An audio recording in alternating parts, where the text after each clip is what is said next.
시대에서 돌아온 성경교실 가족 여러분, 안녕하세요. 예수비전 성결교회 안희한 목사입니다. 오늘은 데살로니가서 5장 19에서 28절 말씀 가지고 성도들에게 꼭 필요한 영적인 권면들이란 주제로 함께 말씀을 생각해 보겠습니다. 고린도서 11장에 보니까 바울 사도가 고난을 참 많이 겪더라고요. 40에 하나 감한매를 5번이나 맞아요. 3번 태장으로 맞아요. 일주일을 깊은 가운데서 보내요. 수많은 위험들을 당해요. 여러 번 굶고 춥고 헐벗어노라.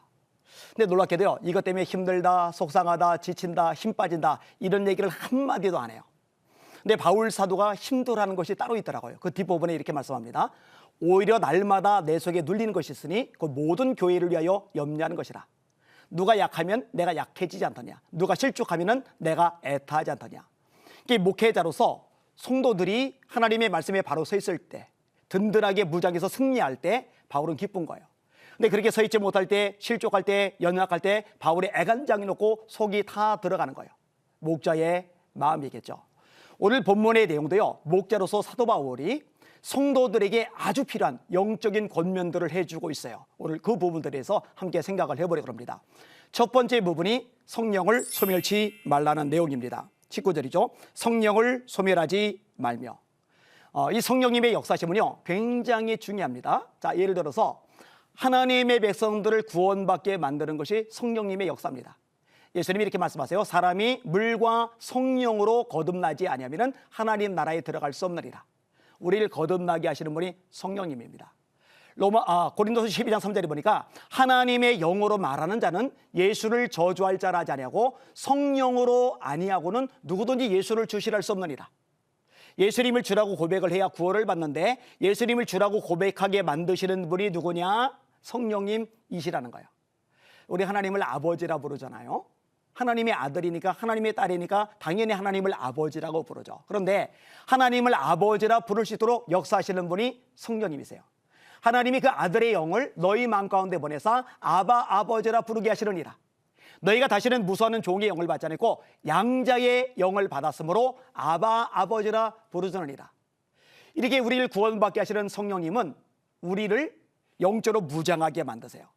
악한 마귀가 우리를 넘어뜨리려고 해요. 근실하라, 깨어라. 너희 대적 마귀가 오는 사자같이 두루다니며 삼킬 자를 찾나니 너희는 믿음에 굳게 서서 저를 대적하라. 할 수만 있으면 택하신 자들로 미혹하리라. 근데 우리 힘, 우리 능력, 우리 지혜, 우리 의지로 이길 길이 없어요. 근데 이기게 하시는 분이 누구냐? 성령이시는 거죠. 끝으로 너희가 주 안에서와 그의 힘의 능력으로 강건하여지고 마귀의 간계를 능히 대적하기 위하여 하나님의 전신갑주를 입으라. 전신갑주를 취하라. 진리의 띠, 의의 호신경, 평안의 복음에 준비한 신, 믿음의 방패를 가지고 이로써 악한 자의 모든 불화살을 소멸하고 구원의 투구와 성령의 검, 곧 하나님의 말씀을 가져라. 이 성령님의 능력으로 무장해서 승리를 거둘 수가 있는 겁니다. 이 성령님은 하나님의 백성들로 하여금 담대하게 만드시는 능력도 주세요. 사무엘상 17장에 보니까 왕도 떨고 신하도 떨고 장군도 떨고 군인들 다 떠는데 다윗이 담대해요. 골리앗 앞에서 감히 큰 소리 치는 거예요. 너는 칼과 창과 단창으로 내게 나오거니와 나는 만군의 여호와의 이름 곧 네가 모욕하는 이스라엘 군대의 하나님의 이름으로 내게 나가노라.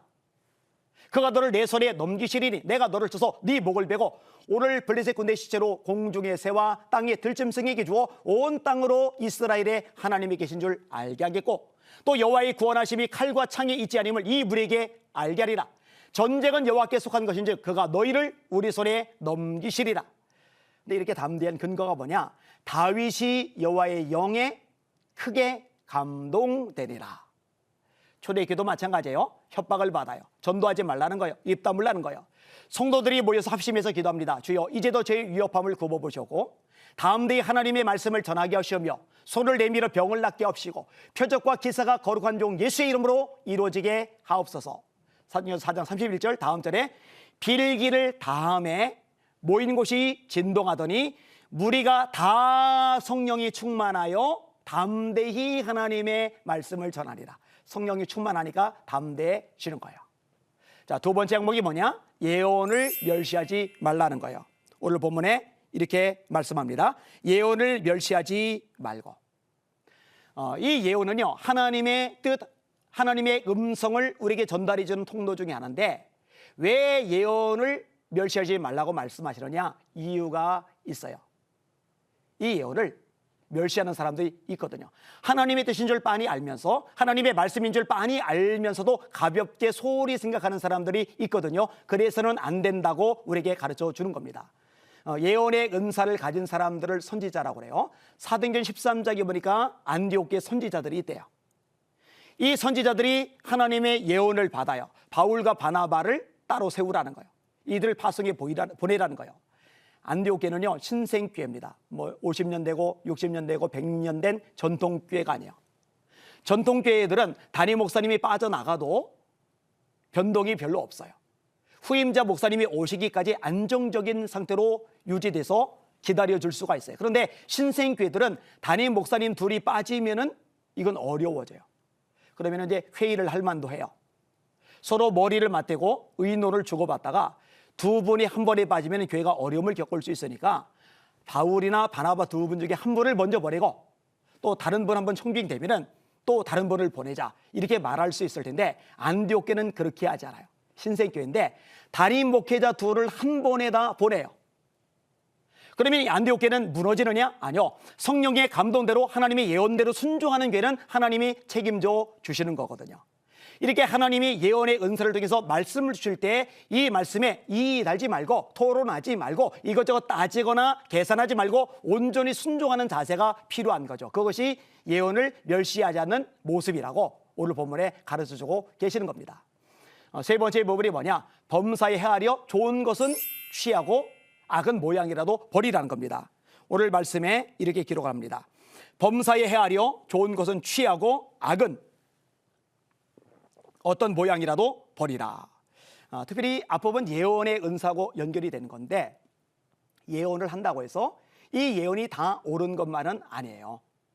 자, 예를 들어 아합 왕과 여호사밧 왕이 싸우러 나갈 때 선지자들을 불러 모아요. 자그마치 선지자들만 400명이 모였어요. 그 리더급이 시드기야예요. 시드기야는 철로 된 뿔을 불면서 예언을 하는데 이 400명이 아합에게 외치는 거예요. 아합이요, 나가셔서 승리를 얻으십시오. 그런데 놀랍게도 400명이 다 가짜예요. 아합 왕이 미워하는 미가야라는 선지자, 그 선지자만이 진짜예요. 이 미가야는 미운 털 박여서 자신이 고난을 당하는 것 빤히 알매도 불구하고 하나님의 말씀을 있는 그대로 전하는 거예요. 아합이 이번 전쟁터에 나가 죽을 것이라고 예언을 하는 거예요. 자, 이런 식으로 400명의 예언이 엉터리일 수 있듯이 얼마든지 본문 상황 속에도 이런 엉터리가 있을 수 있거든요. 그래서 범사에 헤아려라. 범사에 헤아려서 좋은 것은 취하고 악은 모든 모양이라도 버리라, 이렇게 이야기를 해주고 있는 겁니다. 그러면은 진짜 예언인지 거짓 예언인지 구분하는 방법이 뭘까요? 뭐니 해도 가장 중요한 부분은요, 하나님의 말씀인 성경입니다. 이 말씀을 통해서 예언을 분별할 필요가 있어요. 하나님의 말씀이 성경에 어긋나는 예언이면은 그 상대방이 아무리 그동안 놀라운 행적을 드러냈다 하더라도 그것은 받아들일 수가 없는 거죠. 자, 또 하나, 영분별의 은사를 통해서 이것이 거짓인지 진짜인지 우리가 분별할 수 있는 거예요. 고린도서 12장에 보니까 9가지 성령의 은사가 나오는데 그중에 영분별의 은사가 있거든요. 제가 볼 때 마지막 때는 이 은사가 특별히 많이 필요하다고 생각이 되어져요. 그 다음에 또 하나가 열매를 보고서 알 수 있는 거예요. 예수님께서 말씀하세요. 그들의 열매로 그들을 알지니 가시나무에서 포도를 또는 엉겅퀴에서 무화과를 따겠느냐. 좋은 나무마다 아름다운 열매를 맺고 못된 나무가 나쁜 열매를 맺나니, 좋은 나무가 나쁜 열매를 맺을 수 없고 못된 나무가 아름다운 열매를 맺을 수 없느니라. 아름다운 열매를 맺지 않는 나무마다 찍혀 불에 던져지느니라. 이와 같이 그들의 열매로 그들을 알리라. 그들의 열매로 그들을 알리라. 자, 예언의 은사가 있어요. 능력도 나타나요. 역사가 일어나요. 근데 열매를 보니까 음란해요. 열매를 보니까 거짓이 있어요. 열매를 보니까 탐심이 가득해요. 열매를 보니까 부도덕해요. 그러면 믿을 수가 없는 거죠. 아까 인용한 구절이 상상순 마태복음 5장, 6장, 7장 중에 7장에 나오는 내용인데 그 구절 바로 다음에 예수님이 이렇게 말씀하세요. 그날에 많은 사람이 나더러 이르되 주여 우리가 주의 이름으로 선지자 노릇하며 귀신을 쫓아내며 많은 권능을 행하지 아니하였나이까? 그때 내가 그들에게 밝히 말하되 내가 너희를 도무지 알지 못하니 불법을 행하는 자들아 내게서 떠나가라 하리라. 한둘이 아니라 많다는 거예요. 열매가 없을 때 가짜라는 거예요. 이렇게 구별할 수가 있는 겁니다. 네 번째 항목은 뭐냐? 거룩하기를 원한다라고 말씀하고 있습니다. 23절 24절입니다. 평강의 하나님이 친히 너희를 온전히 거룩하게 하시고 또 너희의 온 영과 혼과 몸이 우리 주 예수 그리스도께서 강림하실 때에 흠없게 보존되기를 원하노라. 너희를 부르시는 이는 미쁘시니 그가 또한 이루시리라. 이 거룩은요, 오늘 본문만 아니라 성경을 꿰뚫고 있는 핵심적인 맥 중에 하나입니다. 제가 성경을 반복해서 읽다가 이 부분이 얼마나 중요한지를 깊이 깨닫게 되었어요. 우리가 앞에서 공부했는데 대성에서 4장 3절에 보니까 하나님의 뜻은 이것이니 너희의 거룩함이라. 하나님의 뜻이 뭐냐? 하나님의 백성들이 거룩하게 사는 거예요. 너희를 부르심은 부정하게 하심이 아니요 거룩하게 하심이니 그러므로 저버린 자는 사람을 저버림이 아니요 너에게 그의 성령을 주신 하나님을 저버림이니라. 고린도서 3장 16절에 너희는 너희가 하나님의 성전인 것과 하나님의 성령이 너희 안에 거하시는 것을 알지 못하느냐. 하나님의 성전은 거룩하니 너희도 그러하니라. 그 앞에 누구든지 하나님의 성전을 더럽히면 하나님이 그 사람을 멸하시리라. 베드로전서도 동일한 말씀하세요.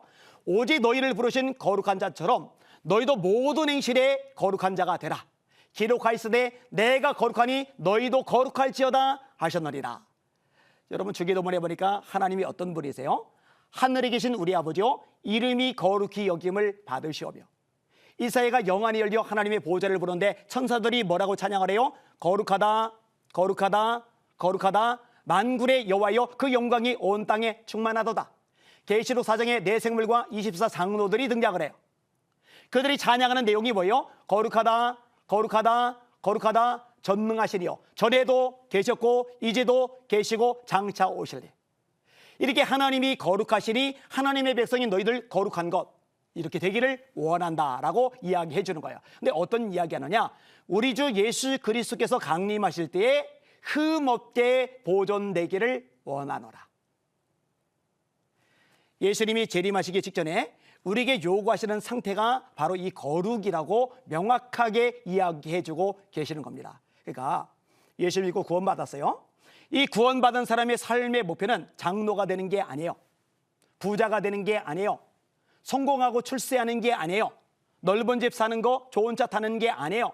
남들 보기에 떵떵거릴 만한 삶을 사는 게 목적이 아니에요. 그건 다 부차적인 것들이고 우리 구원받은 그리스도인들의 핵심적인 목표는 뭐냐? 거룩이어야 하는 거죠. 성경을 말씀합니다. 모든 사람으로 더불어 화평함과 거룩함을 따르라. 이것이 없이는 아무도 주를 보지 못하리라. 하나님의 말씀을 있는 그대로 가르칠 필요가 있어요. 분명히 말씀합니다. 모든 사람으로 더불어 화평함과 거룩함을 따르라. 이것이 없이는 아무도 주를 보지 못하리라. 주님이 오시는데 이 주님을 만나려면, 주님을 보려면 거룩은 핵심 요소인 거죠. 이것을 가르쳐 줄 필요가 있는 겁니다. 다섯 번째 항목은 목회자를 위하여 기도하라 라는 내용입니다. 오늘 본문에 분명히 말씀해 주고 계시죠. 형제들아 우리를 위하여 기도하라. 사실 목회자가 슈퍼맨은 아닙니다. 체력적으로 한계를 느낄 때가 있어요. 또 정서적으로 지치고 탈진이 될 때가 있어요. 영적인 면에서도 맥이 풀리고 힘겨울 때가 있어요. 엘리야가 로뎀 나무 그늘 아래서 나를 죽여달라고, 나는 열조만 못하다고. 이 엘리야가 능력이 없고 기도하는 사람이 아니기 때문에 그런 게 아니에요. 이렇게 힘이 빠질 때가 있는 거예요. 위대한 하나님의 사람도 역시 마찬가지인 거예요. 특히 원수 마귀가 목회자를 넘어뜨리려고 끝없이 공격을 해댑니다. 사람 통해, 환경 통해, 처지 통해, 감정 통해, 이러저런 사건과 사물을 통해서. 왜냐? 목회자가 타격을 받아 쓰러지면 교회 공동체 전체가 타격을 받거든요. 솔직히 바울처럼 위대한 사람이 어디 있어요? 성경을 바울보다 많이 쓴 사람이 없잖아요. 기도 많이 하잖아요. 은사들이 많잖아요. 3층 전에까지 들어갔잖아요. 수많은 교회를 세웠잖아요. 그러면은 부족함도 아쉬울 것도 없을 것 같은데 뭐라고 얘기해요? 우리를 위하여 기도하라. 우리를 위하여 기도하라. 이 서신의 주체가 누구예요? 바울과 실로아노와 디모데 목회자들이에요. 우리를 위하여 기도하라. 목회자를 위하여 기도하라. 그럴 때 비로소 힘을 받아서 끝까지 사명을 감당할 수 있다라고 이야기하는 겁니다. 에베소서 6장에도 나를 위하여 구할 것은 내게 말씀을 주사 복음의 비밀을 담대히 알리게 하옵소서 할 것이니 너희들 나를 위해서 기도해줘. 꼭 기도해줘. 이렇게 부탁을 하고 있어요. 너무너무 중요한 기도 제목입니다. 이 방송을 들으는 CTS 시청자 여러분, 여러분 교회 담임 목사님들을 위해서 꼭 기도해 주셔야 됩니다. 그리고 한국의 목회자들을 위해서 반드시 기도해 주셔야 됩니다. 그 기도 덕분에 이전보다 더 능력 있게 힘 있게 사역할 수가 있거든요. 저희 교회에서는요, 저만을 위해서 기도하는 중보기도팀이 따로 있어요. 26분 정도가요, 제가 집회를 나가면은요, 시간 정해놓고 열심히 기도를 해줘요. 이 중보기도팀이 가동이 되고 나서 제가 얼마나 영적인 유익을 많이 얻는지 몰라요. 외부의 공격, 사단의 공격이 올 때요, 이 기도 덕분에 공격이 저에게까지 다가오지 않고 중간에서 다 떨어져 나가는 거예요. 그러니까 제가 보호가 되는 거예요. 참 유익한 것이 목회자를 위한 기도입니다. 그 다음에 항목이 뭐냐? 모든 형제에게 문안하라 라는 대목입니다. 오늘 본문에 말씀해 주고 있습니다. 거룩하게 입맞춤으로 모든 형제에게 문안하라. 이 문안하라는 얘기는 우리말로 쉽게 인사하라, 인사하라라는 얘기입니다.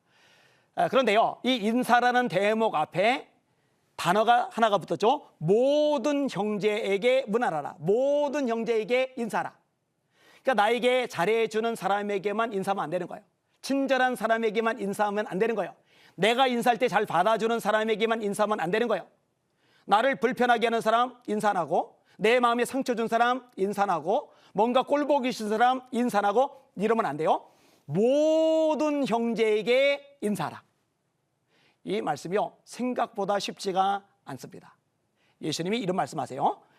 너희가 너에게 문안하는 자에게만 문안하면 칭찬받을 것이 무엇이냐고. 우리에게 문안하지 않는데, 아니 내가 무난하지만 상대방은 쌩하고 외면하고 지나가는데, 그럼에도 불구하고 내가 하나님의 사람이기 때문에, 하나님의 백성이기 때문에 기꺼이 또다시 찾아가서 또다시 다가가서 활짝 웃으며 무난할 때 여기에 상이 있다고 주님이 말씀해 주시는 거거든요. 근데 오늘 본문에 특이한 구절이 수식으로 붙었죠. 입맞춤이란 단어가 나와요. 입맞춤으로 모든 형제에게 문안하라. 이게 그 당시에 문화권 속에서 무슨 의미인지를 알 필요가 있어요. 요즘에 아무에게나 입 맞추다가는 문제가 생겨요. 성추행으로 신고를 당할 수가 있어요. 근데 이 당시에 입 맞춤의 인사는요, 유대인들에게, 페르시아인들에게 보편적인 인사입니다. 오늘날 우리나라 사람들이 악수하며 인사하는 것하고 똑같은 거예요. 그러니까 자기보다 상급자 높은 사람에게는 가슴이나 손에다가 입을 맞추고, 나란히 놓여있는 이 동료들에게는 입 맞춤으로 인사를 하고, 그러니까 형제 자매들 성도들끼리는 높낮이가 없는 거예요. 서로가 대등한 위치인 거예요. 하나님의 백성으로 동등한 거예요. 그렇게 입맞춤으로 인사하라라고 이야기를 해주고 있는 겁니다. 그 다음에 나오는 항목이 있습니다. 그 항목이 모든 형제에게 이 편지를 읽어주라는 내용입니다. 27절에 내가 주를 힘입어 너희를 명하노니 모든 형제에게 이 편지를 읽어주라. 지금요, 성경이 이렇게 좋은 게 많아요. 저만 해도 성경책이 여러 권이 있어요. 근데 이 당시에는요, 복사기가 없어요. 인쇄 기술이 없어요. 성경이 없어요. 바울 사도가 쓴 편지 성경에 들어와 있잖아요. 하나님의 말씀이잖아요. 그런데 이 말씀을 가지고 있는 사람들이 너무 없는 거예요. 그러면은 어떻게 하느냐? 이 편지를 성도들에게 읽어주는 거예요. 꼭 읽어줘야 되는 거예요. 오늘 본문에 어느 정도까지 이야기하느냐? 내가 주를 힘입어 너희를 명하노니, 그냥 명하는 게 아니에요. 내가 주를 힘입어 너희를 명한다. 누구에게? 모든 형제에게 이 편지를 읽어줘라. 저희에게도 성도들에게 성경을 읽게 하려고 애를 많이 써요. 100독 대행진 넘어가요. 200독 대행진 이제 넘어가면 이제 300독 대행진, 1000독 대행진 이제 계속 나가는 거죠. 또 말씀을 외울 수 있도록 여러 경로로 제가 보살펴주고 도와주려고 애를 쓰고 있어요. 왜 말씀을 읽어줘야 됩니까? 왜 말씀을 읽어야 됩니까? 이유가 있죠. 성경은 말씀합니다. 이 예언의 말씀을 읽는 자와 듣는 자들과 지키는 자들이 복이 있나니 때가 가까움이라. 계시록 1장 3절의 말씀이죠. 복이 있는 사람은 악인의 꾀를 쫓지 아니하며 죄인의 길에 서지 아니하며 오만한 자의 자리에 앉지 아니하고 오직 여호와의 율법을 즐거하여 이 율법을 주야로 묵상하는 자로다. 구약의 말씀은 율법이잖아요. 이 말씀을 주야로 묵상하는 자가 복이 있는 자라고 성경은 가르쳐주고 계시잖아요. 여러분, 하나님이 여호수아에게 말씀하세요. 요단강을 건너야 되는데 건널 방법이 없어요. 여리고를 무너뜨려야 되는데 무너뜨릴 도구가 없어요. 남부연합과 싸워야 돼요. 북부연합과 싸워야 돼요. 그들은 성이 있어요. 무기가 있어요. 전략이 있어요. 전술이 있어요. 아낙 자손들 덩치가 엄청나게 커요. 이스라엘 백성들 전략이 없어요. 전술이 없어요. 무기가 없어요. 덩치도 조그매요. 요단강은 어떻게 건너고 여리고는 어떻게 무너뜨리고 남부연합은 어떻게 싸우고 북부연합은 어떻게 싸우고 깜깜무소식이에요. 하나님이요 참 단순하게 말씀하십니다. 이 율법책을 네 입에서 떠나지 말게 하고 주야로 그것을 묵상하여 그 가운데 기록한 대로 다 지켜 행하라. 그리하면 네 길이 평탄하게 될 것이라. 네가 형통하리라. 여리고 너 걱정하지 마. 요단강 네가 신경 쓸 문제 아니야. 남부연합 괜찮아. 실제로 예루살렘 왕 아도니세덱이 5 왕을 거느리고 기본을 쳐요.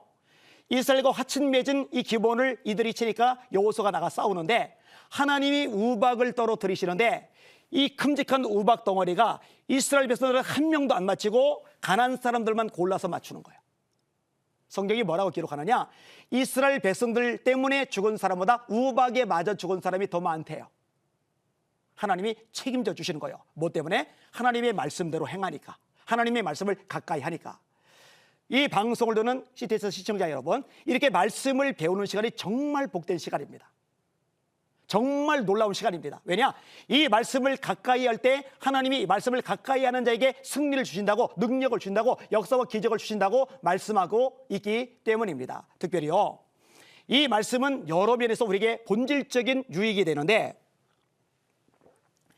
요한복음 3장 3절에 사람이 거듭나야 천국 보고 3장 5절에 사람이 물과 성령으로 거듭나지 않으면 하나님 나라를 볼 수 없다고 예수님이 말씀하셨거든요. 수십 년 교회를 다녀도, 봉사를 해도, 헌금을 해도, 장로, 권사, 집사, 직분을 받아도 거듭나지 않으면 천국 못 봐요.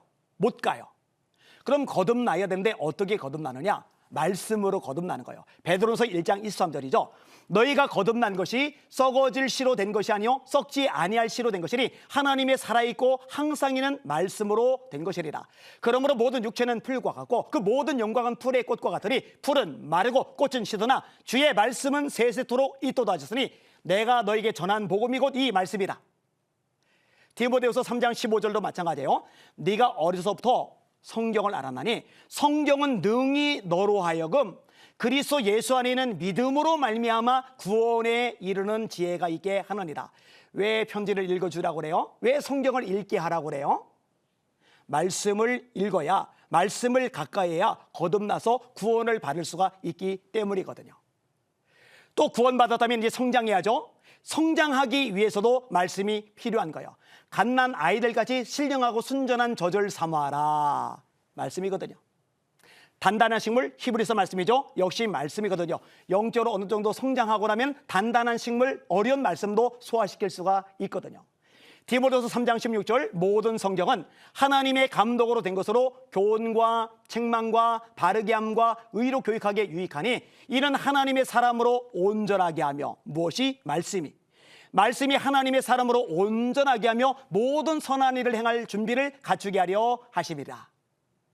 말씀을 읽어야 가까이 해야 비로소 성장하고 성도답게 하나님의 아들, 딸답게 세상을 살아갈 수 있다고 우리에게 명백하게 말씀해주고 계시는 겁니다. 자, 그럼 정리를 한번 해볼게요. 바울이 성도에게 꼭 필요한 영적인 권면들을 해주고 있어요. 성령을 소멸하지 말아라. 예언을 멸시하지 말아라. 범사에 아리어 좋은 것은 취하고 악한 것은 버려라. 거룩하기를 원하노라. 목회자를 위해서 기도하라. 모든 형제에게 문안하라. 이 편지를 모든 형제에게 읽어줘라. 너에게 은혜가 있을지어다. 이렇게 필요한 영적인 항목들이 시청자 모든 성도들의 삶 속에 그대로 이루어지시기를 예수님의 이름으로 축원합니다. 이로써 데스건전서 성경 강좌를 마치도록 하겠습니다. 감사합니다.